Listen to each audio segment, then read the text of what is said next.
இங்க இந்த பைப்ல இந்த புள்ள மூஞ்சில மைக்ரோஸ்கோப் வச்சு குறு குறு குருன்னு பாத்துட்டு இருக்காங்க. என்னடா நடக்குது அப்படின்னு பார்த்தா ஒரு பைப்ல ஒரு குழியை தோண்டிட்டு இருக்காங்க. இவர் மட்டும் தான் ஏதோ பண்ணிட்டு இருக்காரு அப்படின்னு அப்படி பின்னாடி பாக்குறாங்க. ஒரு ஊரே அங்க வேலை செஞ்சுட்டு இருக்கு.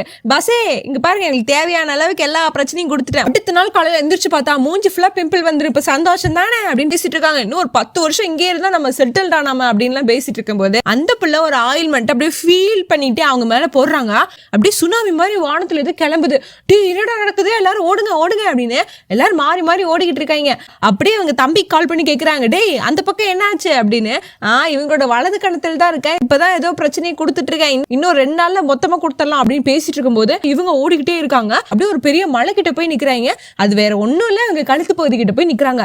அங்கேயே ஒரு ஆயில்மெண்ட்டை போட்டு தேய்ன்னு தேய்க்கிறாங்க. இவங்க மொத்த ஃபேமிலியும் க்ளோஸ். இதே மாதிரி உங்க மூஞ்சிலும் யாராவது பிம்பிள்ன்ற பேர்ல மூஞ்சில உட்காந்துட்டு விவசாயம் பண்ணிட்டு இருந்தா அது கூண்டோட அழிச்சிருப்பீங்களா? சரி பாவம் வளர்ந்துட்டு போது விட்டுருவாங்க அப்படின்னு விட்டுருப்பீங்களா அப்படின்னு கமெண்ட் தட்டி விட்டு போங்க.